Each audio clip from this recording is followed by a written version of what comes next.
сол жобаның аясында 1-90 айтыс өнерін насихаттауға арналған екен. Бүкіл республика көлемінде айтыскер ақындармен кездесу, әртүрлі жас ақындардың айтыстары, сайыстары жоспарланған. Бізде де сол гимназия қабырғасында сол жоспарға сәйкес қаламыздағы белді, беделді айтыс өнерінің өкілдерімен кездесу кешін ұйымдастырып отырмыз. Келгендеріңізге қуаныштымыз.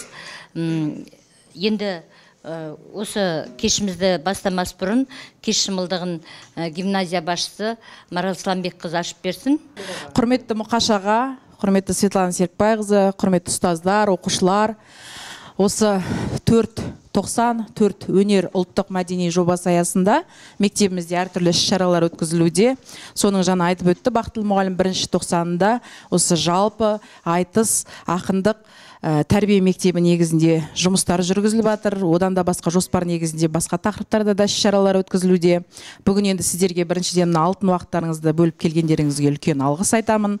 Сіздерді шақыру себебіміз осы балалар сіздердің бойларыңыздағы барлық ақындық қасиеттеріңізді, шығармашылықтарыңызды, әртүрлі бойларыңыздағы жетістіктеріңізді осы балаларымызға үлесі тиіп, өздеріне қажетті жаңағы сіздерден алатын енді сабақ қой, бұл мектеп қой енді. Тәжірибесін сіздермен осы бөлісіп, өздеріңіздің ойларыңызды бөлісіп, еркін осы отырысты мәнді, сәнді қып өтуге тілектеспін.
Қонақтар, қош келдіңіздер.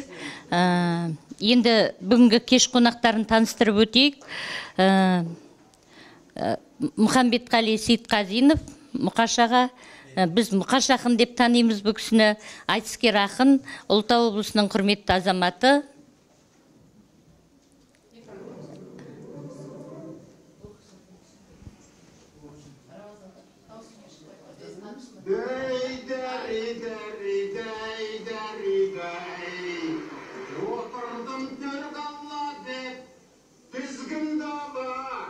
Демеймін жыр айдында, жүздім дара, наурызды тойменміне бастап кетті. Жұртым-ау көріп тұрмын, біздің қала. Дәй,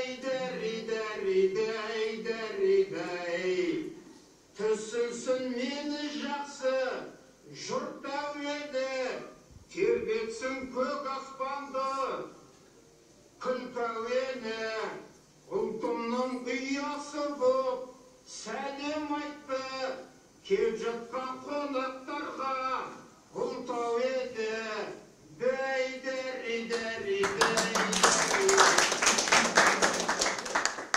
Келесі қонағымыз Әнуар Серікбайұлы Омаров, айтыскер ақын, қазір Ұлытау облысының мәдениет тілдерді дамыту және архив ісі басқармасының бастығы.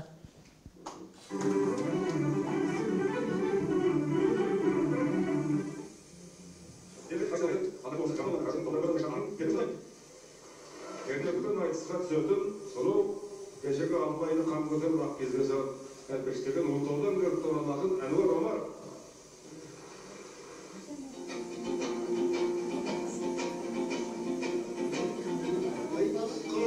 Біз кірістек қара сайға, арзан сөз ағытпаспыз алаға сойға.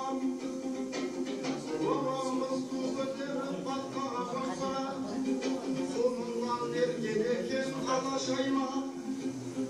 Кәдесі қалың елдің қабылы болып, жауларын жау сатыпты бала шойда.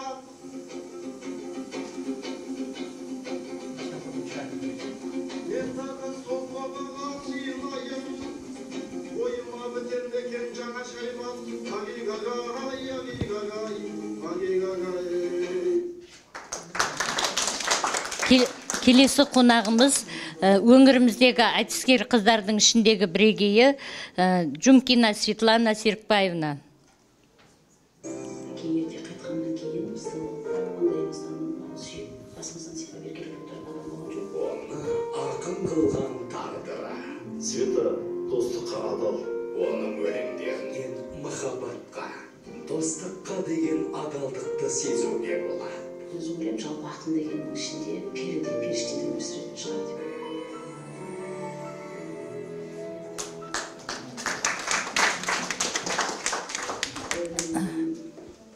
Өте жасып болдым.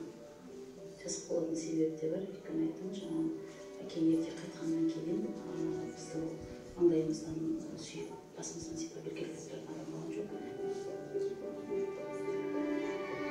Жумкина Светлана Серікбайқызы Өмірхан Байқоңыров атындағы Жезқазған университетінің қазақ тілі мен әдебиеті кафедрасының доценті, филология ғылымдарының кандидаты. 1967 жылы Қарағанды облысы Шет ауданында дүниеге келген. Армандастар Шет аудандары ақындарының антологиясы, Кеңгір кербездер жинақтары мен жергілікті газет беттеріне өлеңдер шыққан.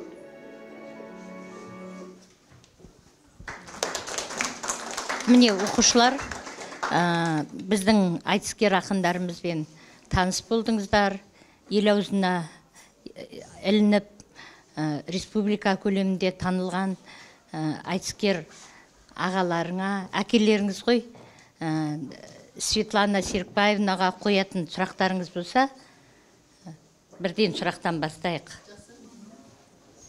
Сәлеметсіздер ме? Мен Әнуарға сұрақ қойғым келіп еді. Қазіргі таңда елімізде ұлттық өнерді насихаттауға барлық жағдай жасалған. Бүгінде сіз аға буын өкілісіз. Артыңыздан еріп келе жатқан інім қарындастарыңызға қандай кеңес берер едіңіз? Және мықты айтыскер болу үшін кімнің мектебіне түскен дұрыс деп санайсыз?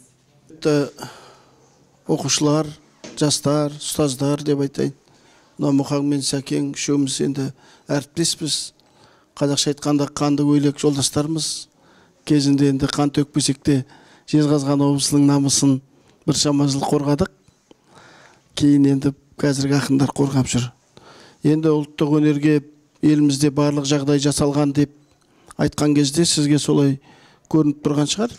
Дегенмен де жалпы өнер түрлері көп қой. Мысал үшін соның ішінде дәстүрлі әнді алсақ, күйді алсақ, термен алсақ, жырды алсақ, осылар енді ұлттық өнердің негізгілері болып келеді ғой. Мысал үшін енді оларға да әлі туғызылуға тиісті жағдай сол өзінің ең соңғы деңгейінде деп айта алмаймын мен. Ал бірақ осыған деген көзқарастың өзі қандай деп сол жағынан келуіміз керек. Енді кез келген өнердің өзінің тұтынушысы болу керек. Соны көретін, сыйлайтын, қалайтын, соған жаңағы келсе концертке билет алатын деген сияқты. Ал енді ондай сұраныс болмаса, ол өнердің түрі төмендей береді өзінен өзі. Ерекше бір бесікке салып әлпештеп отыруға жағдай жоқ. Енді мысал үшін келсе, бір ауылға келсе, ешкім оған билет алмаса, ана кезге келсе, 12 адам келсе, мына жерге 8 адам келсе, ол өнердің түрі өзінен өзі жойылып, өнерпаздар оған барудан қашқақтайтын болады. Енді себебі табыс жоқ қой. Ал енді тек қана өнермен айналсам, ешқандай табыс маған керек емес деп шығу үшін, ол адамның басқа қосымша табысы болу керек. Енді жас енді бастап атқан өнерпазда ол қайдан келе қалады? Бұның жолдары қай заманда да болған, бір уақыттарда меценаттар болған үлкен, ол өзіміздің Қазақстанда да, мысалы мынау Ресейде атақты аты тарихта алған меценаттар бар деген сияқты. Ал қазіргі меценаттар қайсыған ақша салады, қайтарым болатын өнердің түріне ақша салады. Сонда ол тағы да ұлттық өнер болмауы мүмкін, мысалы үшін. Сондықтан да бұл жерде ойланып жүріңіздер. Бұны мен не үшін айттым? Сіздердің бәріңіз қазірдің өзінде тұтынушысыздар сіздер. Мысалы осы жерге айтыс болды өткенде. Енді мен ойладым, адам сыймай кететін шығар деп, жоқ, ондай болған жоқ. Ол және тегін болды. Сол тегін болған айтысқа енді сол залға әйтеуір былай бос орындар аз болған жоқ, біраз болды. Осы жағында ойланып жүру керек. Мен оны айта беруге болады. Мен айтысты жақсы көрем, қазақтың дәстүрлі әнін жақсы көрем, күйді жақсы көрем, бүйтем сөйтем деп. Екінші жағы бар. Оны қолдау керек қой. Оны жеке адам ретінде қолдау керек. Оны маман ретінде қолдау керек. Оны басшы ретінде қолдау керек. Енді осының бәрін айтып отқан адам, мен әрине өзімде қазір облыстық мәдениеттің басшысымын. Мен әрине қолымнан келгенше қолдап жатырмын. Жаңарқада республикалық дәстүрлі әннен сайыс өткіздік. Қаражалда республикалық дәстүрлі әннен сайыс өткіздік. Сәтбаевта республикалық дәстүрлі әннен сайыс өткіздік. Айтыс өткіздік. Кеше Сәтбаевта айтыс өтті, енді Қаражалда айтыс өтеді деген сияқты. Енді өздеріңіз көріп тұрғанда күйшілер сайысын өткіздік, термешілер сайысын өткіздік. Сонда яғни қазір мен осы басшылықты қолға алған 1,5 жылға таяу уақыттың ішінде 2-3 айтыс, дәстүрлі ән, термеден, күйден барлығын өткіздік. Және өткізе береміз. Себебі оны насихаттау керек, және оған қолдау білдіру керек. Ал енді жаңа өзіңіздің екінші сұрағыңыз, енді кімнің мектебіне түскен дұрыс деген, енді ол маған кішкене түсініксіз. Себебі енді кімнің мектебі бар, мысал үшін. Ешкімнің де мектебі жоқ, айтысқа байланысты біздің аймақта. Ал енді қай мектепте оқу керек десеңіз, әрине 8-ші мектепте оқу керек. Өйткені бұл 8-ші мектеп ерекше мектеп. Мысалы менің өзім үшін осы Жезқазған қаласында орналасқан 8-ші мектеппен Сәтбаев қаласында орналасқан 27-ші мектеп мен үшін ерекше мектептер. Себебі кезінде екі қалада осы жалғыз осы екі мектеп қана таза қазақ тілінде сабақ беретін осы қазақша мектеп болып сақталған. Қалғанның көбісі таза орыс тіліне ауысып, қалғандары аралас болып қалған кезде тек қана осы екі мектеп таза қазақ мектептері болып сақталған. Екеуінің де директоры азулы мықты болды, мүмкін содан бермеді ме. Біреу енді қазірде ортамызда бар, ол жаңағы Шабал Бейсенбек қыз апамыз, екіншісі енді Шенеуова Написа Далабай қызы осы мектепте ұзақ жыл басшы болды, 30 жылдан артық басшы болды. Ол кісінің есімін осы мектепке берсек деп біз әрекет жасап жүрміз. Ол кісінің есімін тарихи тұлғалар тізіміне кіргізуге ұсыныспен жібердік. Осы шешілетін жағдай болатын болса, осы мектепке сол кісінің аты берілсе, бір әділдік болар еді деп ойлаймын, мысалы үшін. Ал енді жалпы ақын болу үшін, немесе өнерпаз болу үшін ең бірінші не керек? Ең бірінші білім керек. Мысалы сіздер ойламаңыздар, мысалы әнші болсам, басқа сабақтарды оқымай, рахаттанып тек қана өлең айтып жүрсем, домбыра тартып жүрсем деген сияқты. Жоқ, олай емес. Қазір сіздерге міндетті оқу бағдарламасында бар, пәндердің барлығы керек адамның өмірінде, мысалы үшін. Соның негізгі базалық білімін алған соң барып, адам өзінің бір бағытын таңдайды да, соған ғана тереңдеп оқып кетеді. Қайсыны оқысаңыздар да, мысалы үшін филологияны өте терең білу керек. Мысалы грамматика болсын, жаңағы соның барлық тармақтарын. Себебі енді өлең айтатын болсаңыз, енді өлеңде не бар? Өлеңде ұйқас бар, ол бірінші кезекте. Одан кейін өлеңде буын бар, өлеңде ырғақ бар, өлеңде тармақ бар, өлеңде бунақ бар деп ол ары қарай кете береді. Соларды сақтамасаңыз, онда ол өлең болмайды. Енді белгілі бір өзінің критерийлері бар ғой. Одан кейін жаңағы тыныс белгілерінің өзі поэзия әлемінде өте үлкен мағынаға ие. Мысалы, тыныс белгісін дұрыс қоймасаңыз, біреуге құрметтеп, мысалы бір ұстазыңызды құрметтеп, бір керемет тебіреніп өлең жазсаңыз, тыныс белгісін дұрыс қоймасаңыз, оны мазақ қылып өлең шығарғандай болып қалуыңыз мүмкін. Сондықтан да ойланып осы жерден қойайын ба деп, одан өшіріп тастап мен жерге қойған өлең болмайды. Яғни көріп тұрсаңыздар, өте үлкен білім керек. Содан соң әрине сөздің қоры керек. Енді үйді неден салады? Кірпіштен салады. Бір қабатты үйді салуға айталық 10 мың кірпіш керек. 10 қабатты үйді салуға 100 мың кірпіш керек. 100 мың кірпіш болмаса, қанша салғыңыз келсе де саламайсыз. Ал енді өлең жазу үшін, оны шығармашылықтың қай түрі болса да, оған әрине егерде бұл сөз дүниесі болса, проза болсын, поэзия, драматургия, мейлі қайсысы болса да, оған сөз керек. Әрине шабыт керек, тектен келген қасиет керек, бірақ оның материал сөз. А сөз қайдан келеді? Ол сөз тек қана кітап оқудан келеді. Кітап оқисыз, тоқтамай соны оқи берген. 100 кітаптан осынша сөз сіздің санаңызда қалады, 1000 кітаптан осынша, 10 мың кітаптан осынша деген сияқты. Ал енді ол TikTok қарап отырғаннан, бір қысқа түсірген роликтерді қарап отырғаннан, тура сондай бір сөздің қоры, әрине оның да далаға кетпейді, бірақ тура сондай сөздің қоры, оның ішінде әдеби айналымдағы сөздің қоры, мәдени айналымдағы сөздің қоры, ғылыми айналымдағы сөздің қоры, тарихи айналымдағы сөздің қоры, олар сізге келе қоймайды одан. Ондай тілмен сөйлемейді, ол кезде белгілі ғой, аха деп. Қалай қатырып кеттім бе, лақтырып кеттім бе деген сияқты. Сондықтан да қараңыздар. Сонда не керек екен? Бірінші 8-ші мектепке түсу керек. Оған түсіп тұрсыздар, сіздер бақыттысыздар. Одан кейін оны өте жақсы аяқтау керек, жақсы оқу керек. Содан кейін қосымша кітап оқу керек. Осыны жасасаңыздар, ақын боласыздар, ақын болмасаңыздар, жақсы, саналы, көз ашық, көкірек ояу, қадірлі, сыйлы азамат боласыздар. Осы енді айтады.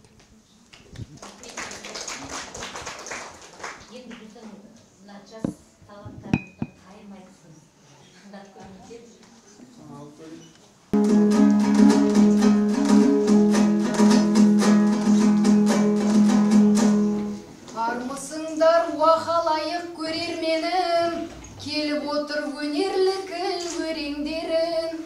Осы жиын табыстырды сіздерменен, қарсыласты жиынсыз көрермедім. Ол Абайдың жолын жалғап терең ізгі, ол олардың көшіне мен ерермедім.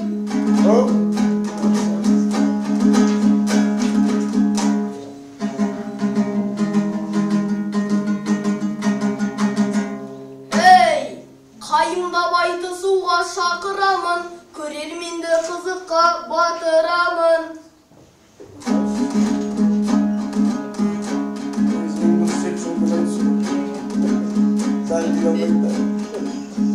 Айтыскер болсақ жақсы болар еді, мақтан етер Ұлытау атырабым.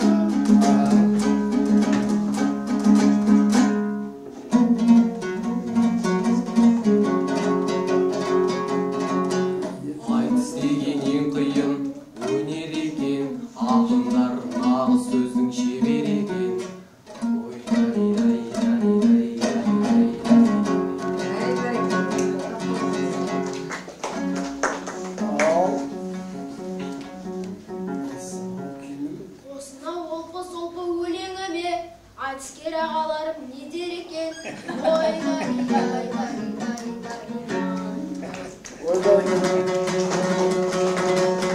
Қайым деген айтыстың ең қиыны, айтылар 2 жолмен ой түйіні.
естім айтыстан. Өткен қазір қарап тұрсаңыздар, домбыраны қалай тартып тұр ақындар. Өлеңдер, дауыстары жер жарып тұр. Арасында күй тартып келеді. Күйге де кетеді. Жаңа жерде бұл жігітіміз ол да сол еркесілігінен бастап елізді.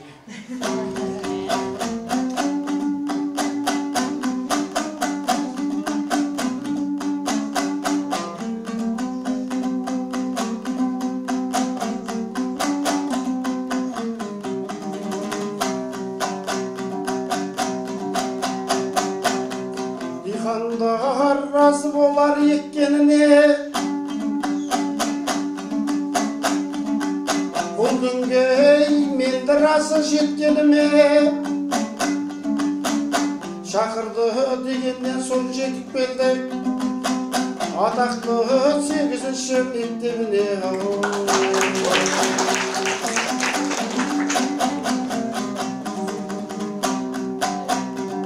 Сөзімді шапалақпен мақұлдадың, ақ бозат ойнағанды тақындамын. Келгенде осы арада жарқ етті ғой, Мұқаш пен Светадай жақындарым.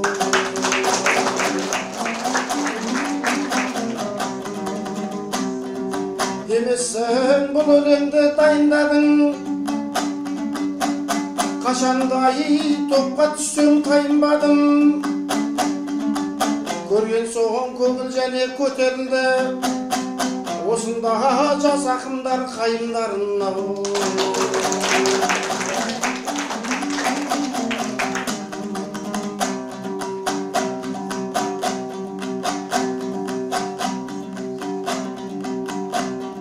Сөз деген бітпес маржан теребілсе, жаңылмай асылдарын көре білсе,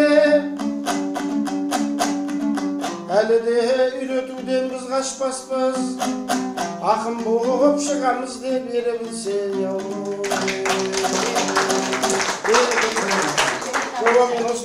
Болар аспандаған,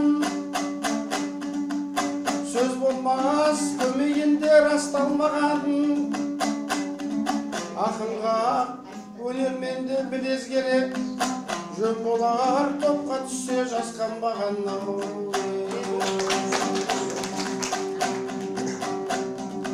Әрине айтқан сөзді ұғасыңдар, мінезсіз топ алдында бұғарсыңдар. Осылай талап етіп жүрсеңіздер, дәл бізде якын болып шығарсыздар. Сұрағымды Мұқаш ағаға қойсам деймін. Айтыс сөз барымтасы деп айтады. Барымтаға лайық қарымта қайтару керек. Осы айтыс кезінде қарсыласыңызға естен кетпестей есе қайтарып, соған кейін өкінген кезіңіз болды ма?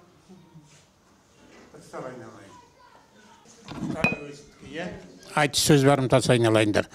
Бірінші мынау шақырғандарыңыз көп рахмет. Осы гимназия мектеп ұжымына жаңа нөр айтып жатыр ғой, бұл 8-ші мектеп деген қадірменді қалайық. Қатар жатқан қос қаладағы бірінші қара шаңырақ.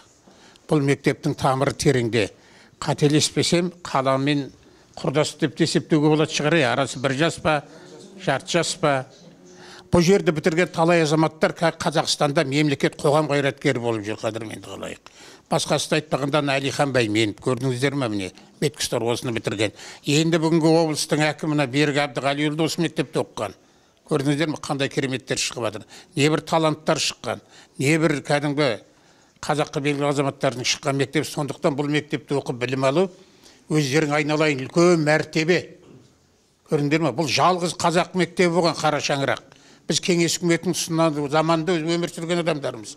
Сондағы міне керемет мектеп, бүгін сендер оқып жатсыңдар. Енді жаңа балам сұрақ қойып жатыр, айтыс сөз барымтасы ғой енді. Ол менде домбыра жоқ, білесіңдер айналайын. Мен қызығып отырмын жаңа, бәріңе домбыра тартқан. Бірақ қонбайтын домбыра қонбайды, маған қонбады, үйрене алмадым. Домбыра бір жағынан қорғаушың. Ана домбыраны қағып отырып, қанша өлең жүрегінен миға суырып алуға болады. Қазір ана мен Мақсат Ақановтың сахнаға шыққан бетті домбыраны шертіп жібергенде өліп түседі халық. Оның әкесі марқұм керемет еді, әнші домбырашы. Енді баяғы Сартентек дейді, Қуаныш Мақсұттар айтысқа шыққан бетте күйді тартып жібереді. Міне мына баладан ұшқынын көріп қалдым жаңа күйді. Күйді шертіп халық саған еліктейді. Білдің ғой, мынау содан кейін алып кетсең әрі қарата міне айтысқандай керемет жүреді. Ал менде ондай жоқ. Мен осы домбыра конкурсында қазақтың ырымын ұстаған адаммын. Біздің елім, мен Шеңбер деген ауылда тұрдым, өмір бақи 4 жыл болды жер келгеніме. Айтысқа сол жақтан келіп қатысып кетем, қайтып кетем. Кейде қыстақ айтысқа жете алмаған күндерім болды. Әнуар Несіпбекті жақсы біледі. Домбыра қонбады. Енді ана Мұхамбетжан Тілеухановтың қасына барып қондым. Бекболаттың ағасының қонат шығарды. Ырым ғой. Қонбады. Қойдыбай әулиенің басына бардым. Қонбады. Шалынып сұрадым. Домбыра берші маған деп. Содан қонбады. Енді қонғанса қонарым. Содан жаңағы домбыраны маған Аманғали Ербосов деген Жезқазғанда Никольского мұғалім болды. Сәтбаевты өзі дирижер, батыстың жігіті еді, өзі музыкант керемет.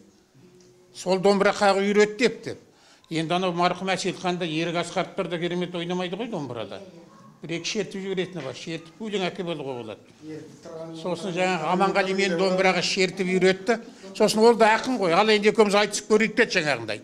Айтысып көргенде мен саусағыма қарайын да өлең кетеді, қол қалай түседі анаған. Сосын Дәридай деген әуен тауып алдым. Бұл маған жақсы болды. Дәридай автомат түрде оған миды қосып керек жоқ. Өзі кете береді. Сол кезде мен жақтан өлең суырып отырамын. Көрдіңдер ме?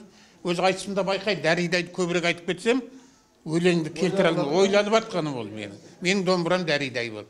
Ал енді айтыста жаңа жеңілген деген бар ғой, қадірменді қалайық. Мен ең бірінші 89-да келдім ғой деймін осы Ұлытау өніне. 90-да ма 89. Мен айтысқа барам деген шектасам ойында жоқ. Бірақ айтысқа керемет жаңағы жанкүйер болдым. Мен тұрған ауылда, ол кезде Қазақстан солай шығар, Алматыны көрмейміз. Евразия деген жалғыз ғана канал, орысша. Бірақ енді кереметтігі сол кеңес үкіметінің. Сол күн ғана Алматыдан шыққан жас, лениншіл жас, социалист Қазақстан, бүкіл газет сол күні сенің ауылыңа келеді. Айдалада жатқан совхозға. Андва деген самолет, 2 самолет ұшып келеді. Біреу халықтан жолаушы, біреу пошта. Ол боранға жауынға қарамайды.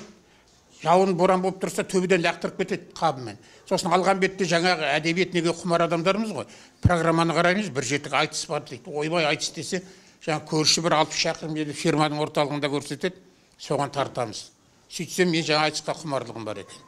Енді институт бітіріп келісімен мен жаңағы негізі менің мамандығым мұғалім. Маған мектеп бөтен емес айналайындар. Маған мұғалімдер де оқушылар да сондай жақын. Зейнеткерге шыққанша 19 жыл мектепте мұғалім болып еңбек еттім. Сондықтан оқушыларды жақсы көремін. Жақсы ақыннан жақсы мұғалім шығады деп есептеймін. Өйткені Ғафу Қайырбек деген қазақтың мықты ақын аталарың өткен айналайындар. Анау әлемнің жарығы деген ана туралы жырдың сөзін жазған білесіңдер ғой. Соғысының бір өлеңі бар. Ұстаз болу жүректің ақындығы, ұстаз болу мінездің батырлығы, ұстаз болу мінездің күншуағы, азаматтың азбайтын асылдығы. Сонда көрдіңіз бе, жүректің ақындығы деп отыр. Сондықтан осы ұстаздардың бәрінің жүрегінде ақындық бар деп есептеймін. Онда жүрегінде ақындық болмаса, оқушылармен жұмыс істей алмайды, қадірменді қалайық. Сода мен айтысқа келуіме, мен ауылға барысымен жаңа комсомол деген ол кезде совет үкіметі ғой. Комсомол партия деген жұмыстар бар. Мен комсомол жетекші ғой. Сосын жаңа комсомолдар ол кезде совет үкіметінің бір жаман саясаты, мектептерге балалардың бәрін ауылға алып қалады 1-2 жыл. Қой бақтырады. Тракторға алып қалады. Көрдіңіздер ме? Ол жоғарғы жақтың бір кеңес елінің жаман саясаты екен. Содан адамдар бір-біріне үйленеді, ауылда қалады, ешқайда шыға алмайды, қараңғы болып. Көрдіңіздер ме? Мен соларға жетекші қылып қойды ауылда. Сосын олар үйленеді. Үйленгенде жаңалардың тойын мен басқарамын, комсомол жетекші. Содан ауылдағы бір тойын райкомның хатшысы екен. Содан қай ауылда комсомол үйленіп жатса мені шақырып алатын болды. Сөйтсем жаңа тойда жүріп мен өлеңмен басқаратын көрінемін да, бір күн райкомның хатшысы шақырып алды да, маған айтысқа барасың дейді. Жезқазғанда. Ойбай, мен айтамын, кім Сағдат Жапабаев, Дүйсебек, Ақтоғайдың. Мен қалай барамын? Сенде сөз бар деді. Не керек? Сосын осында айтысқа келіп, жол болар жігіттің жеңгесі алдынан шығады, залда жүрсін отыр екен. Ерман. Ол айтыстың кәдімгі асан қайғысы дейді. Айтыстың бапкері адам. Сосын мені келді, Ермек Омаров деген азаматқа салып жіберді, жасы менімен жасты, Жаңарқаның. Ол бірақ мен 3-4 жыл бұрын қатысқан, Шымболат марқұм бар. Бұлайша айтқанда тіс қаққан. Мен не ауылдық, не аудандық айтыс қатысқан жоқ, облысқа бірақ келіп отырмын ғой. Сосын әуені жоқ ол кезде тапқан. Ол кезде ұрып тұрған Шымболаттың әуені ғой жаңа. Шымболаттың шындығының әуені мен шықтым. Жайлауында жүрген жігіт бақ қой жылдамдады. Сөйтсем Света, онымен өлеңді әкелу қиын екен де. Қанша мықты болсаң да тоқтамай құйылып тұру керек. Әйтеуір бүйтіп шығып кеттім. Екінші біреумен айтыстым. Не керек сол жерде жүрсін маған соңынан жолдама беріп, көктемде Алматыға айтысқа келесің деді. Мен айтамын, жүке қой, жоқ, сенде өлең бар екен деді. Ол да байқап қойған мен, көрдіңіздер ме? Солай айтысқа шығып кеттік. Содан келесі жыл енді Жезқазған Алматыға бардым да, жаңағы Алматыдан Абыройлыға айттым. Келесі жыл Тағылтау үніне шақырды. Торғайдан Жадыра Құтжанова келе жатырды. Жадыра деген мықты ақын болды, қыз. Қыздардың ішінен ең бірінші Ақбозат мінген. Бірінші Ақбозат мінген. Жадыра Құтжанова. Қазір бар Астанада тұрады. Сол мінген атын енді қазақтың инабаттылық айналайын, қыздың жолы жіңішке дейді ғой. Ол мініп тұрған атын халықтың өзінше сол кезде Ерік Асқаров деген ақын болды, марқұм болып кетті. Кішет бізден. Сол мен атымды Ерікке мінгізем. Қыз бала ат мінбейді деп Ерікке беріп кеткен атын. Сосын келсем, мен Жезқазғанға келсем айтады, Жадыра келе жатыр, сен Жадырамен айтысасың дейді маған. Жаңағы Жадыраның атағы түкірік жерге түспейді. Жарайды, көрейін. Сосын Жадырамен шығатын болдым. Айтыс басталайын деп жатқанда залға Ерік Асқаров кіріп келді. Сөйтсем ол соғын кешке келіпті әні бар. Ерік пен Жадыра екеуі айтысып жүрген, жақсы сыйласады. Сосын қонақ үйде екеуі бірге болды. Сосын енді Ерікті айтысқа тіркемеген оған. Тіркемеген себебі кешік келді ғой енді. Сосын ол залда отырып қалды. Мен жайған Жадырамен шықтым айтысқа. Ол Жезқазғанда записінде бәрінде бар. Жадыра бір кезде мені қоя салды да, залдағы Ерік шақырды ғой. Қасыма Ерік ақын отыр, кел айтысамыз. Мен қасында кәдімгі айтыста да дедовщина. Жасым үлкен болғанмен жаңа болып қайтысып отырмын ғой. Ерік жүгіріп шықты, өзі кеуделі жігіт еді. Маған былай қарай отыр деді, Жадыра екеуі айтысып кетті. Мен үшінші ойыншы болып шығып қалдым мен жерде. Бір кезде 2-3 қайтарым жасап алдық та, Жадыра келіп енді Ерік кетті, залына шаруасын бітіріп, маған аға деп сөз бастап жатыр, енді екеуміз айтысамыз бәлен түгін. Сосын мен былай дедім, халықтың да елдің де есінде қалған, тақпақтап айттым ба, білмеймін, өлеңмен айттым ба. Мұқаштың үйткені бар, бүйткені бар, осындай ұлы өнерді күйттері бар. Не деген бақыт деді. Ой, бай, мен басқа кетіп қаптым, ена кетіп қаптым. Былай дедім. Екі айтыс бір айтыста туып қалды. Мұқаштың әр сөзінде от барды, екі айтыс бір айтыста туып қалды. Боташым оттығында от бар еді, Мұқаштың самауырын суып қалды деді. Мен шалып кетіп қалды ғой. Сосын Еріктің де ашық болсын, мен алғым керек қой. Сосын айттым, бұның бәрін көрді ғой көздер дейді, айтылды не бір сұлу сөздер дейді. Қалай қосылғыштың орын ауысты, бірақ та қосылысы өзгермейді дедім, жүрегі қарап отыр. Өйткені аны Еріктің балында маған қосып беріңдер деген сөзім ғой. Не керек, сол кезде айтысымыз сәтті шығып, бұл енді 92 ме, 91 ме, әлі орыстың ақшашымен жүретін кез ғой, сабан ақша деген шығып атты. Сол екеумізге миллионнан сон берді, бірақ оны түкке да келмейді. Ол бір, жаңа Лена аузыма түсіп кетіп жатыр ғой, Лена деген мына Қызылорданың қызы бар, керемет, әнші, композитор. Сұмдық енді, қазір ана Абай каналын көрсеңдер, дара сөз жүргізеді күнде керемет. Сұмдық ақын. Екеуміз айтысып жатырмыз Алматыда, қазақ әдебиетінің 60 жылдығы ма, 70 жылдығы ма Оралхан тірі, сол келесі жылы қайтты ғой Оралхан 49 жасында. Енді екеуміз айтысып жатырмыз, жаңа жюриден Қадыр, Тұманбай, бәрі отыр, Шерхан. Енді сазгер, әнші, дауыс қандай, сөз қандай, өте мәдениетті, әнжерін тиіспейді да жұлып. Әдем айтысып отырмыз. Сосын енді жаңаға Ленаға енді бір рет бал берсе шамаңды білесің ғой. Айтып осының құйрық тістесіп шығып кетсек деп отырмын ғой, мен сүйреп кетті әрі қарай. Бір кезде жүрсін айтыс тоқтат деп атқан кезде Лена тұрды, өзі де сахнада талай айтты, осы жерде де жүрген жерінде айтады. Маған аға біздің ауылдың итіне дейін домбыра тартады, неғып жүрсіз деген мағынада сөз айтты ғой. Ана сөз маған ұнап қалды. Менің айтыстағы негізінде мен жаңа маған Аманжолдармен айтысу қиын. Мен Аманжолмен де айтыстым. Аманжол өте мәдениетті, сұлу сөзбен айтысып отырады ғой. Маған аны Шорабек, Есенқұл, тиісіп, жұлып жаңағы сондай адам керек. Енді Лена жаңа айтып отта, бір ең соңынан келіп жаңағы мен атып кеп жүргенде зал кетті. Республика сарайы, Ленин атындағы сарай ғой. Қолды шапалақтап, болды маған кетпегенде сахнадан болды. Енді анау сөз ұнап қалды маған, мен жауап беруім керек. Сосын Қадыр жүректер, сосын қашан соғады болды. Сазбектен мен де отырып алдым, кетпейді. Сосын бір кезде не айтасың? Не айтқанда маған домбырада тарттым, тақпақтап айтып, ал айта қой деді. Бұл газет менде сақталды, кеше бір мектепке апарғам, бұл мектепке енді әкелген жоқпын. Сосын тақпаққа не айтасың деді, сосын жаңағы өлеңді айтып жібердім. Не дедім, Мұқаштың үйткені, мен атымды қосып жіберемін, Мұқаш үшін бірі, сосын негізі күштің бәрін мен соңғы неге салам да буынға. Мұқаштың үйткені бар, бүйткені бар, осындай ұлы өнерді күйттері бар. Не деген бақыт деді, арал жер домбырада ойнайтын иттер бар деді. Қызылорда арал бір ғой. Мен жайлы жиғаның бір қорек шығар, жақсы сөз жарымыз. Мен жайлы жиғаның бір дерек шығар, жақсы сөз жарымыз қорек шығар. Иттерді жақсы көрер, қазақ болса сендерде тұқым алу керек шығар деп бір көтеріп алдым да, аяқ жағын біреулер күнелтеді, түйе сатып, біреулер күнелтеді, бие сатып, қазақтың домбырасын итке берсең кетпей ме, Құрманғазы кие сатып дедім. Жаңа қол сағып отқан залында ғана аунап түсті. Соңғы ең керемет балды мен алдым. Ертеңіне Торғайдың Альфия деген қызымен айтыстық, орманшина. Оны мен де әдемі, бұлай енді жарайды, бір-екі бал төмен берсе ренжімейін ғой енді. 8-9 берсе келесі өтіп кетесің бе, ішінде айтып үміт барды. Шерқам арқылы тұрды, Мұртаза 6 деген бол көтерді маған. 6 ең төменгі бал. Содан қош айтыстық та, ол айтыстан жалп ете қап, қайтты. Міне осы екі айтыс менің есімде қалған. Айтыс көп қой. Өзімде қалай жеңілген жерім бар, сен мені ой жеңе алмайсың. Ақмолада Еремен тауға бардық біз. Бөгенбай батырдың 300 жылдығы, 280 жылдығы. Сонда барып айтыстық. Сонда соның алдында республикада Орал қаласында болған енді сұмдық оқиға ғой, былайша. Қаланың бір шетінде ме, бір шеткерек орналасқан кәдімгі бейіттер, қорым ғой енді. Көп кісі жерленген қазақтардың қорымы. Соны жаңағы күреп тастаған ғой. Трактормен күреп тастаған. Тегістеп жерді босатып алып, соның үстіне мектеп саған ғой. Оны алғанда қазақ мектебі ашқан ғой. Енді ол уақытта да неше түрлі саясат. Соны Мұқан айтып келіп, айтамын сұмдық жайды тақпақ қылып, дұшпаның жүрген шығар сақ-сақ күліп, ол жерде қалай оқыр бүлдіршіндер сүйегін бабасының таптап тұрып деп мысалы айтқаны бар ғой.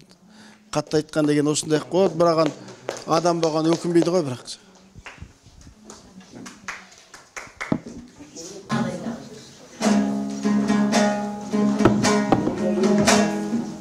Айтысып көрейікші өлең менен ау.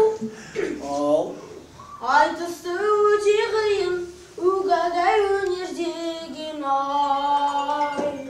Жұмбақ айтып берейін сен шешіп көр, өзіңді білім артық угагай өнер деген ай. Қанекей тауып көрші қаптаманы, қаптамадан ешкімде қаптамады. Біле білсең досым ау, барлық білім дәл осы қаттамадан угагай басталады ай.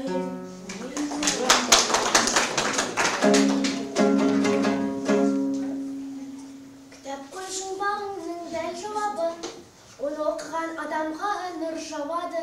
Сол кітаптың ішінде қазына бар, қазынаны тапқандар, қазынаны тапқандар жол табады. Қазынаның атауы білім деген, білімде құдірет бар білінбеген, білімі бар адамдар биік көрлеп, ешқашанда өмірде сүрінбеген ай. Светлана апайға, құрметті Светлана апай, қаламыздағы бизнес және көлік колледжінің директоры қызметін атқаратыныңызды білеміз. Жұмыс пен ақындық өнерді бірге қатар алып жүру оңай ма?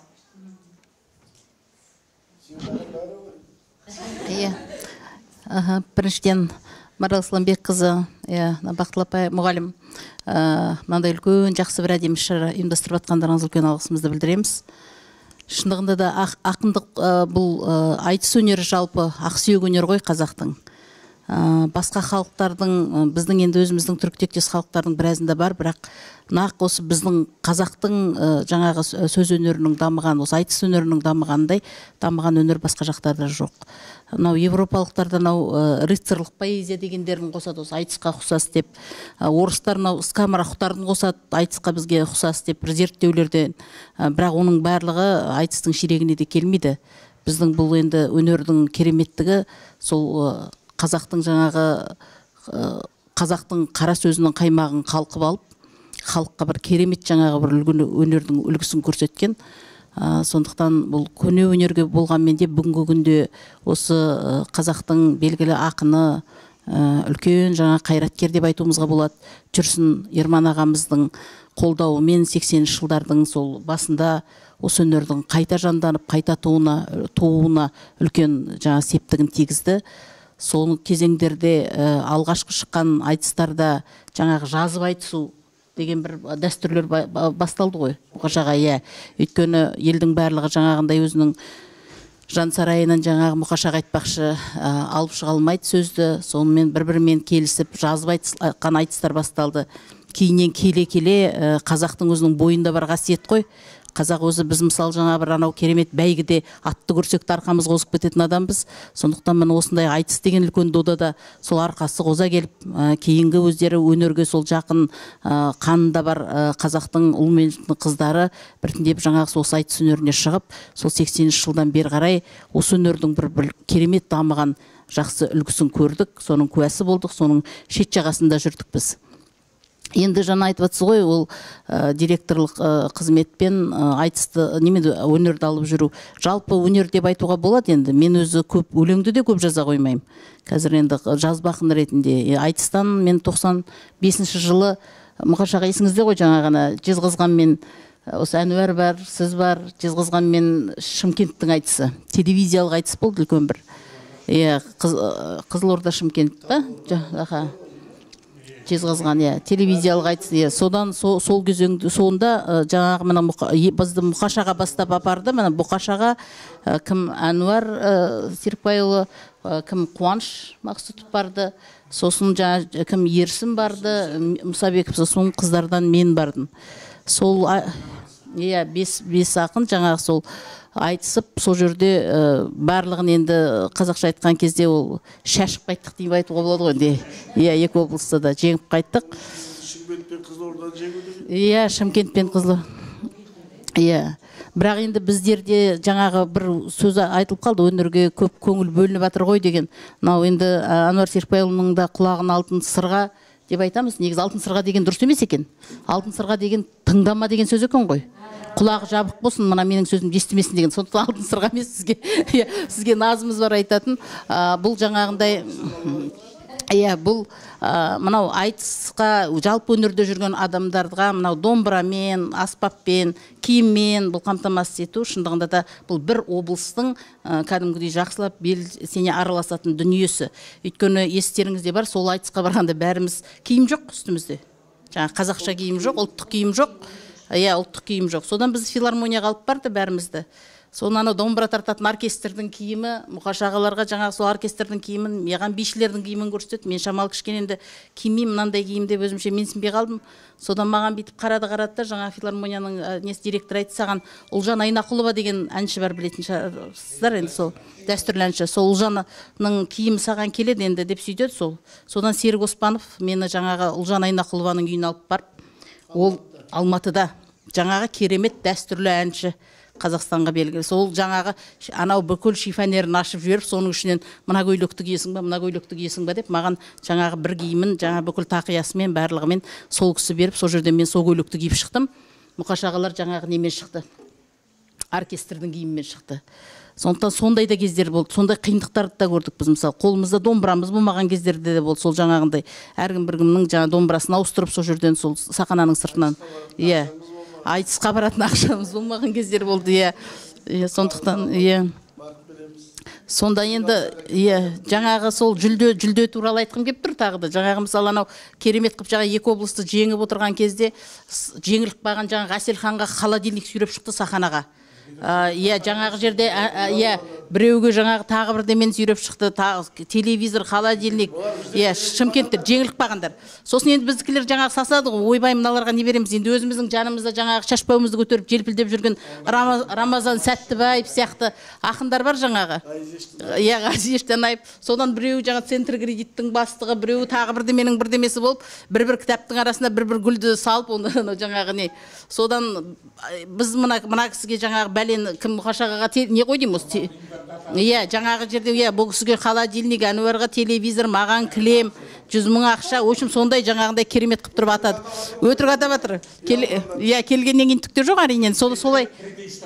Олар сол жерде саханаға сүйреп шығып, саханада ұстатып жерде. Сондықтан міне өнерге сондай қолдау керек. Көрдіңіздер ме? Бүгінгі күнде енді Иә, сондықтан сондай қолдау керек. Ал біз сол кезеңдерде шыны ол Құдайға тәубе енді жалаңаш болған жоқпыз, бірақ жаңағындай жағдайлар болды біз айтысқа қатысқан кезде. Спортта да бар, әдемі кету деген бар. Спортта да, өнерде де бар. Сол жолы Бекарыспен айтысқан. Бекарыс кәдімгі айтыстың арыстаны ғой. Сол Бекарыспен терезесі тең айтысып, бізге қоялып берген Света орын. Жалғыз қызымыз ортадағы. Қадірмен көрдіңіздер ме? Света бұл, мен айттым, айтыстан жеңілмей кеткен қыз. Уақытында кетіп отырды. Бұл деген керек, спортта да керек. Кішкентай мысал айтайын. Жақсылық Үшкемпіров деген бізде былтыр ковидтен өліп қалды ғой. Олимпиада чемпионы өкінішті әңгімесін оқыдым мен. Москвадан чемпион болып келдім дейді. Оны Қонаев бір жапырақ деп атайды екен. 48 килограммда күресті ғой. Иә. Сосын жаңа кішкене тренировка жоқ. Алтын ақ берген қазаққа бірінші рет. Қонақбаев күміс бұл алтын әкелді ғой. Шамил Серіков екеуі. Содан кішкене аттың басын жіберіп үйінде демалып жатыр едім, балконда жатсам, звонок келеді дейді, спорт министрлігінен. Осылай Арменияда Спартакиада народов СССР болады. Соған баруға қалайсың деп. Мен бабында емес едім дейді. Бірақ жарайды деп өдем де өрдім дейді. Бірақ өзім білем бабында. Содан барып Арменияға бір армияның баласымен күресін дейді. Мен жаңа Олимпиада чемпионы сұмдық. Бір армияның жас баласы менді кетті, бір ұрт жерге дейді. Бұғанам шығып кетті дейді. Көрдіңіз, сонда Олимпиада чемпионы абыройдан айырылдым да қалдым. Дайын емес едім дейді. Сондықтан сол айтады, әдемі кету деген бар. Осы бәрімізді әдемі уақытымызда кеткен сияқтымыз отырған, үшеумізді. Ал енді бізді әлі де шақырады. Кейін маған жүрсін бір айтысқа кел дейді, ардагерлер, мұқаш келіп атын ән жерде кірсең, бәлен жүр ақшаңды аласың, кетті. Мен айттым, жүге керек жоқ дедім. Адам әдемі кету керек қой. Жаңа айтайын деген киім туралы. Бізге содан жезған киім тігіп берді, керемет.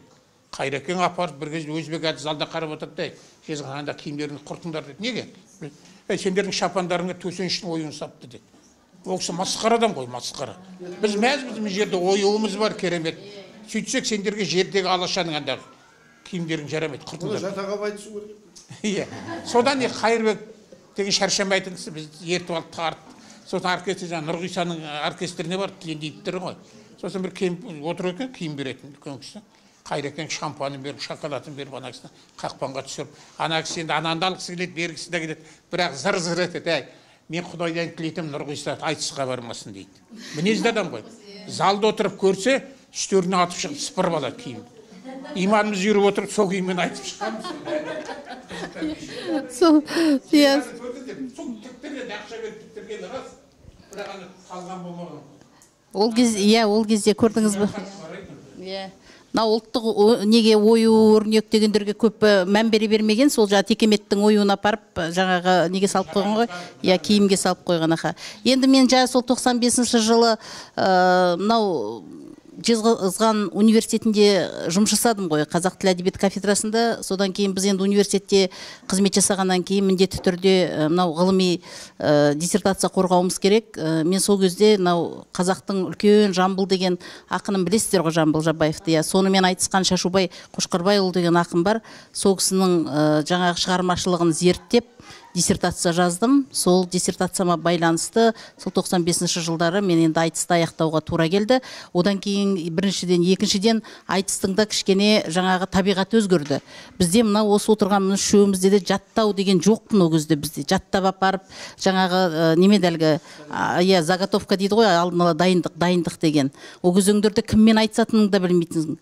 Жаңағы сол барған кезде киіміңді киіп алып, осы мына балалар сияқты міне өсіп домбырамызды ұстап жүрген кезде сен анамен айтысатын, ана жігіт екен, ана қыз екен деген сияқты сөйтіп бір-бірімізді солай көреміз. Тіпті оның қайдан келгенін, қай жақта туғанын, жаңағыдай қазір бәрін зерттейді ғой, түгел түпті құянына дейін.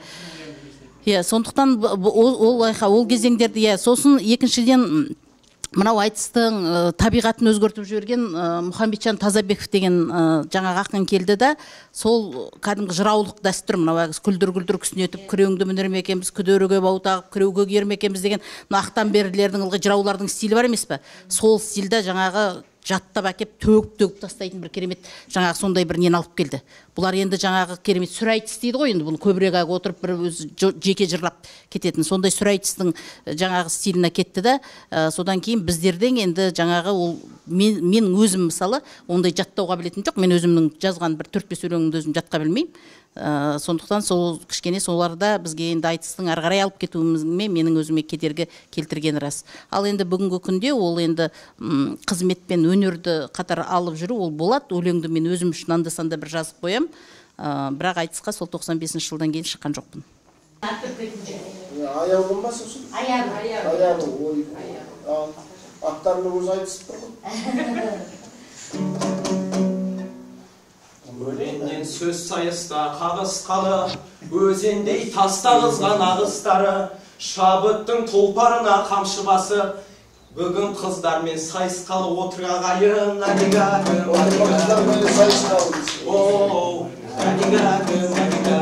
ай. Жарыса жүрекке кім теңдейсіңдер, бәрібір мұна бізді жеңбейсіңдер. Кей кезде оқулықты ұмытып кетсе қыздар неге оқулық бермейсіңдер? Агигагым, агигагым, ай. Олар дұрсыңыз басында. Алай бәрі. Жалғасақ бабалардың ізгөлеңін, арттырар одан ары қыз беделін. Жеңілдік тигізейік сендерге біз, алдыңнан шықты онда іздегенің. Жаланы біреуге кеп шабасыңдар, кімге барып енді мұң шағасыңдар. Жалқаулық ұмыт шақтық әдеттерін, аяқ асты бір сылтау табасыңдар. Аяғымыз басын түсіп тұр, ал. Өрейік жырымызға қосып жақы, біздерге сын болады осы уақыт. Жасырмай ақиқатты ақтарайық, айтады кемшілікті досшылатып. Агигагым, агигагым, ай. Агигагым, ай. Өлімге ізденуден талмайсыңдар, кей кезде өздеріңді алдайсыңдар. Үйткені көп уақыт кітапқа емес телефоннан көздеріңді алмайсыңдар. Агигагым, ай. Агигагым, ай. Неге осы мін тағуға құмарсыңдар, алдымен бізді сынап шығасыңдар. Өздерің кітапты көп оқысаңдар, неге онда партасына бұғасыңдар? Бізіме шоқ жерде мін қазатығын, тыңдаңдар ұстаздардың тек ақылын. Оқулық үйде қалған бұлай тұрсын, қалам таппа жүресіңде жазатығын.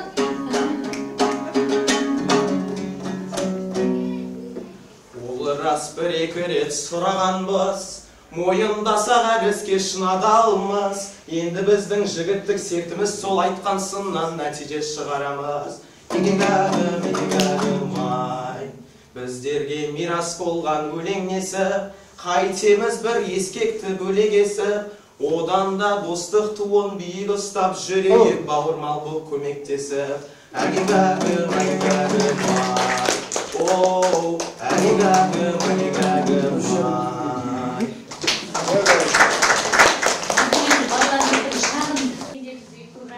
Жақсы енді, сіздерге үлкен рахмет алып уақыттарыңызды бөліп. Кездесуді ұйымдастырудың мақсаты бар ма? Мақсатымыз енді біз гимназиямыз ғой. Анық бағыттамыз, осы жерге келгелі тыным таппаймыз. Кісілер бұрынғы кісілер ғой енді, білесіздер, мұғалімдер, ұстаздар. Жалпы осы гимназиядан бір ақын шықса, бір шешен шықса, жалпы ұлттық құндылықты бойына сіңірген бір өнерлі жас шықса деп сол мақсатта жұмыс жасап жатырмыз. Сол себепті ағаларын, апаларын алдына келіп, кездестіріп, пікірталас жасасын балалар деген мақсатымыз болғандығын сіздерге үлкен рахмет. Балалар енді сіздер мені көп мағлұмат алды деп ойлаймын. Мынау балалардың өз кәдесыйлары бар, сіздерге жасаған. Естелік ретінде 24-ші жылғы алдымызда келе жатқан жаңа жылды. Енді барлықтарыңыздың үйлеріңізде тоңазытқыш бар, заманауи ғой балалар қазір. Тоңазытқыштар орын табады. Естелік сіздерге жабыстырып қояды.